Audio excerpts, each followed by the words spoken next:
नमस्कार बंधुरा बांगाली रान्नाबान्ना चैनेले नतून भिडियोते सबाइके स्वागत। आज आमी बानिये देखाबो सम्पूर्ण निरामिष काश्मीरी आलुर दम, जा कोनो निरामिषेर दिने बा उपवासे एइभाবে काश्मीरी आलुर दम बानाले लुचि परोटा रुटी साथे दुर्दान्त हबे खेते। आलुर दम किभाबे करछि तार आमार भिडियोटा स्किप ना करे शेष पर्यन्त देखार अनुरोध रइल।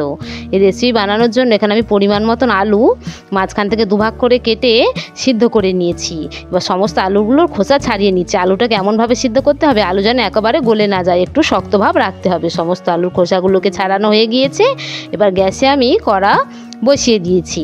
কড়ায় দিচ্ছি পরিমাণ মতন সাদা তেল, তেলটাকে একটু বেশি দিলাম। আর এখানে সরষের তেলও ব্যবহার করা যেতে পারে। তেলটাকে ভালোভাবে গরম করে নিতে হবে। ভালোভাবে গরম করে নিয়ে এবার খোসা ছড়িয়ে রাখা সিদ্ধ আলুগুলোকে তেলের মধ্যে দিয়ে দিলাম। আর দিচ্ছি অল্প একটু লবণ আর অল্প একটু হলুদ গুঁড়ো। এবার লবণ ও হলুদ দিয়ে আলুটাকে ভেজে নেব। এই আলুর দম দেখতেও যতটা সুন্দর হয় খেতেও দুর্দান্ত হয়। লুচি পরোটার সাথে অপূর্ব হবে খেতে। অবশ্যই প্রত্যেকে বানাবেন, কেমন হয়েছে কমেন্টে লিখে জানাবেন। আলুগুলোকে ভেজে নিয়েছি। এবারে আলুগুলোকে একটা পাত্রের মধ্যে তুলে নেব। সমস্ত আলুগুলো একটা পাত্রের মধ্যে তুলে নিয়েছি। এবার এদিকে একটা মশলা করে নেব। তার জন্য একটা মিক্সারের বাটি নিয়েছি। মিক্সারের বাটির মধ্যে দিচ্ছি 2 চামচ মতন কিশমিশ আর দেবো 2 চামচ মতন কাজু বাদাম। কাজুটাকে আগে ভিজিয়ে রেখেছিলাম, ছোট ছোট করে ভেঙে নিয়েছি। আর দিচ্ছি 50 গ্রাম মতন টক দই। বা সব কিছুকে ভালোভাবে পেস্ট করে নেব। এখানে কিশমিশটা অপশনাল, নাও দেওয়া যেতে পারে, মুখে পড়লে ভালো লাগবে তাই দিয়েছি। একটু মিষ্টি ভাব হবে। পেস্ট করে নিয়েছি। পেস্টটা ঠিক এমন হয়েছে।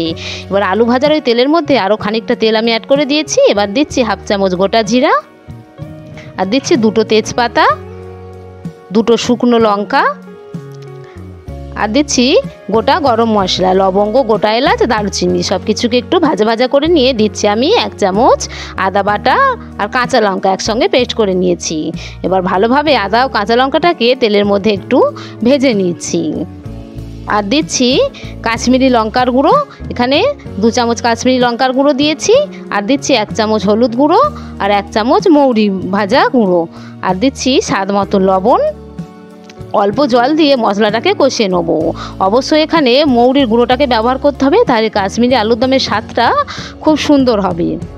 ভালোভাবে মশলাটাকে কষিয়ে নিচ্ছি। মশলা থেকে তেল ছেড়ে এসেছে। এবারে পেস্ট করে রাখা টক দই কাজু বাদামের পেস্টটাকে এর মধ্যে দিয়ে দিলাম।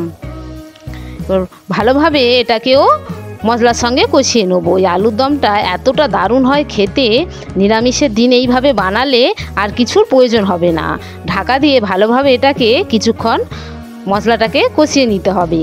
দেখুন মশলার ওপরে কেমন তেল ছেড়ে এসেছে। আর দিচ্ছি 1 চামচ চিনি।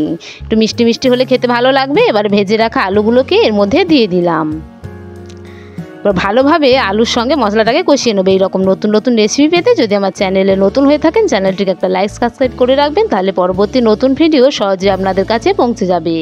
ভালোভাবে সব কিছুকে কষিয়ে নিয়ে দিয়ে দিচ্ছি পরিমাণ মতন জল। এই আলুর দমটা ঝোল হবে না, একটু মাখা চাকা হলে খেতে ভালো লাগবে। কেউ যদি ঝোল খেতে পছন্দ করেন তাহলে একটু জলের পরিমাণটা বাড়িয়ে কমিয়ে নিতে হবে। এবার জল দিয়ে এটাকে ঢাকা দিয়ে 2 মিনিট মতন এইভাবেই রান্না করে নেবো। যেহেতু সিদ্ধ করা আলু আছে তাই খুব বেশি ক্ষণ সময় লাগবে না। 2 মিনিট পর ফিরে আসছি। দেখুন কতটা সুন্দর হয়েছে গ্রেভিটা। এবার ওপরে ছড়িয়ে দিলাম একটু গরম মশলা আর একটু ভাজা মৌরির গুঁড়ো। সব কিছুকে আবার একটু নাড়িয়ে চাড়িয়ে নিলাম। কাইটাও কতটা সুন্দর হয়েছে। এইভাবেই রাখবে, তাতে নামালে ঝোলটা টেনে যাবে। ঢাকা দিয়ে 2 মিনিট আমি রেস্টে রেখে দিচ্ছি। 2 মিনিট পরে আপনাদের সার্ভ করে দেখাচ্ছি। দেখুন কতটা সুন্দর হয়েছে। এবার এটাকে একটা পাত্রের মধ্যে তুলে নেব। হয়ে গিয়েছে আমার নিরামিষ কাশ্মীরি আলুর দমের রেসিপি। ফিরে আসছি পরবর্তী নতুন ভিডিও নিয়ে। ততক্ষণের জন্য প্রত্যেকে ভালো থাকবেন।